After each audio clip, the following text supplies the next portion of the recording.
अब हिंदू मुसलमान, हिंदुस्तान पाकिस्तान, धारा 370, राम मोदी मीडिया को पॉकेट में रख करके देश को बेच करके विदेश 2024 में विदा कर देगी। इस 5 राज्यों में भी चुनाव। साहब, ये गोदी मीडिया के कुछ लोग बीजेपी के गुलाम बन गए हैं। उन्होंने केवल ढकोसलेबाजी कर रहे हैं। जनता त्राह हो गई है। नौजवान बेरोजगार बन गया, रोजगार कार्यालय बंद कर दिया गया। रेलवे से 17 लाख लोगों की छटनी कर दिया कि लोग घर बैठ गए हैं। पुरानी पेंशन खत्म कर दी गई। यदि कांग्रेस पुरानी पेंशन लागू करती है, रोजगार जिस तरह से कर्नाटक में, हिमाचल में दिया है, ऐसे उत्तर भारत में और इन 5 राज्यों में जो घोषणा कर रहे हैं, राहुल गांधी की विचारों पर लोगों का विश्वास हो रही है कि जो प्रियंका गांधी, राहुल गांधी बोल रहे हैं वो काफ़ी हद तक सही निकल रहा है। गोदी मीडिया का कहना है कि मायावती और अखिलेश यादव मध्य प्रदेश विधानसभा का बिगाड़ रही हैं खेला। इस पे क्या कहें? साहब, ये अनर्गल बातें गोदी मीडिया के कुछ लोग फैला रहे हैं। राजनीति में हर पार्टी ऐसा चाहता है मेरी पार्टी की शाखा बढ़े, हमारी पार्टी ताकतवर हो। दोनों पार्टियां या कमलनाथ जी अपनी जगह ठीक हैं और 5 राज्य में बीजेपी हार रही है। बड़ी तादाद में बीजेपी के विधायक भी कांग्रेस में गए हैं, कुछ निर्दल लड़ रहे हैं। इन्होंने कई मंत्रियों को विधानसभा में उतार दिए हैं, घोड़े से गधे चढ़ा दिए हैं। इनके एमपी जो चुनाव लड़ रहे हैं 13 से 17 तक, वो लोग हारेंगे और अपना बोरिया बंधने बाद खटिया खड़ी बिस्तरा गोल हो रहा है। 2024 में प्रधानमंत्री जी खुद लाल किले से बोल चुके हैं कि क्या नाम, मैं दोबारा आऊँगा, प्रधानमंत्री बनूंगा। तो उस पर क्या कहें? साहब, सनातन धर्म में कहा जाता है 10 साल पर दशा बदलती है।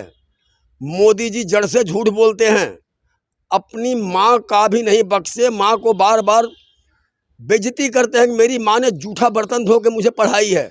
जब आप 17 साल की उम्र में ही साधु बन गए, कहते हैं 35 साल भीख मांग के खाया हूँ, तो पढ़े हैं कहिया। उसके बाद ये राजनीति में आ गए। इनकी डिग्रियाँ भी सारी गलत हैं, डिग्रियाँ भी झूठी हैं, फर्जी हैं। कहते मैं चाय वाला हूँ। चाय कहाँ पर दुकान उनकी थी? आज तक कोई मिला नहीं कि जो उनकी दुकान पर चाय पिया। उनकी माँ किसके घर में जूठा बर्तन धोई, वो कोई देखा नहीं। नोटबंदी किए, बूढ़ी माँ को 90 साल की उस बेचारी देवी जैसे माँ को लाइन में खड़ा कर दिए। शादी हुई 3 साल बाद घरवाली को बंदी बना के छोड़ दिए, जो इंटर कॉलेज की मास्टरनी है। आज उनको अपनी ज़िंदगी अपने से भी जीना मुश्किल कर रखे हैं।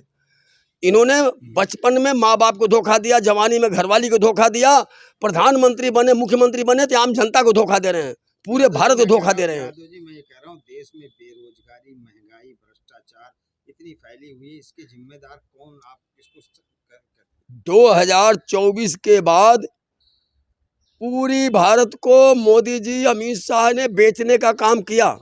मुट्ठी भर व्यापारियों को इन्होंने पूरे भारत को हवाले कर दिया। इन्होंने रेल बेच दिया, रेल हवाई अड्डा बेच दिया, रेलवे स्टेशन बेच दिया, रोड बेच दिया, सड़क बेच दिया।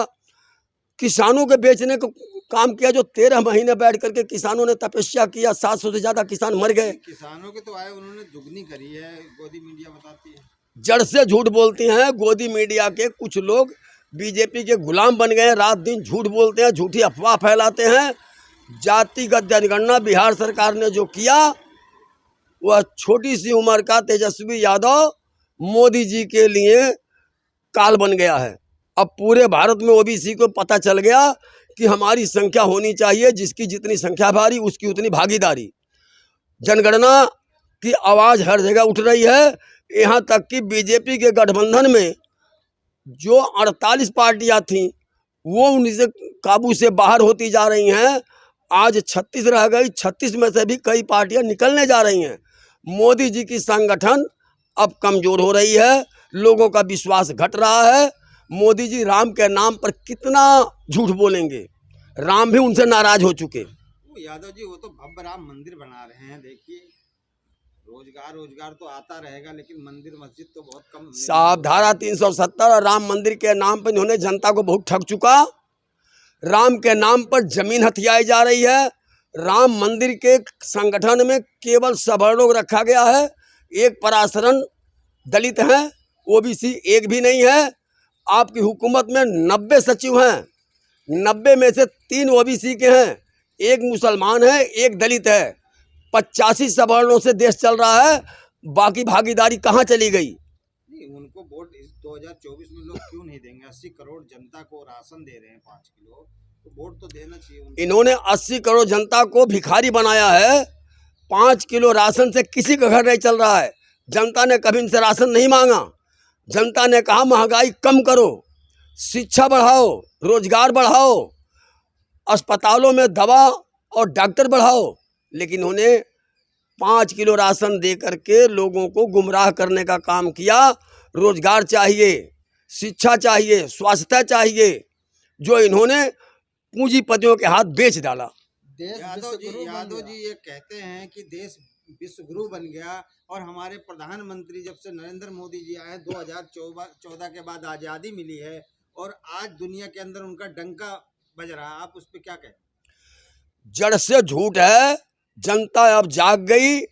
बीजेपी का आदमी ऊपर से नीचे तक मोदी जी की झूठ बोलने का ट्रेनिंग ले रहा है।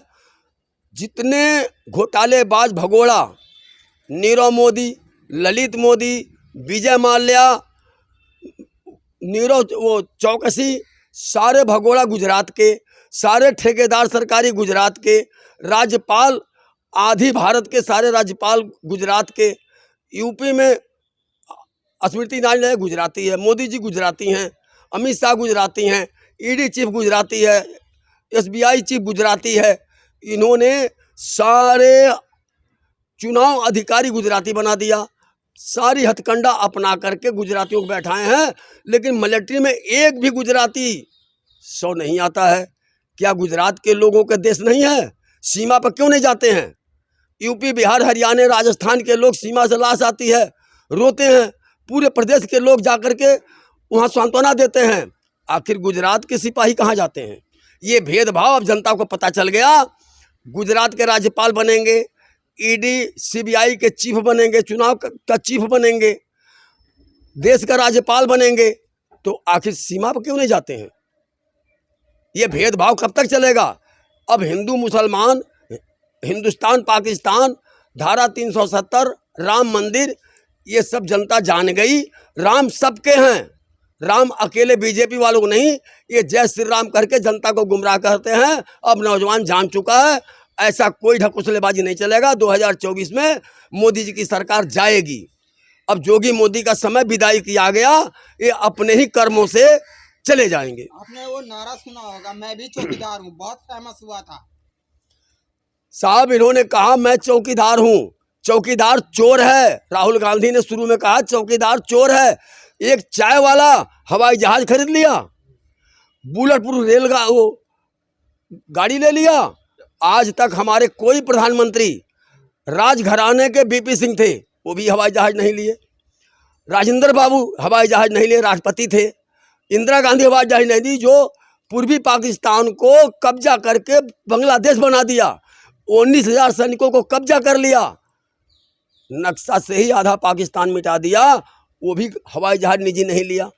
मोदी जी ढकोसलेबाज हैं, झूठे हैं, लुटेरे के आ रहे हैं। तो हवाई जहाज लिए तो उससे क्या फर्क पड़ता है? लेकिन जो स्टेडियम भी बने हैं, वो भी इंदिरा गांधी के नाम से बने हैं, और मोदी ने भी बनाया स्टेडियम। मोदी जी ने सड़कों का नाम बदला, जिले का नाम बदला, शहर का नाम बदला। नाम बदलने से देश में तरक्की नहीं हो सकती है। दीनदयाल उपाध्याय ने देश के लिए कोई काम नहीं किए, और दीनदयाल उपाध्याय के नाम पर इन्होंने ढकोसलेबाजी कर रहे हैं। वो अंग्रेजों की दलाली करते थे। वीर सावरकर अंग्रेज दलाली करते थे। आरएसएस के लोग अंग्रेजों की दलाली करके व्यापार चलाते थे, और आज गोदी मीडिया को पॉकेट में रख करके देश को बेच करके विदेशों से जो देश हमारा दुश्मन था, वो चीन और अमेरिका के कंधे पर लेके घूम रहे हैं। ऐसे लोग देशद्रोही हैं। इनको जनता पहचान गई, 2024 में विदा कर देगी। इस 5 राज्यों में भी चुनाव है।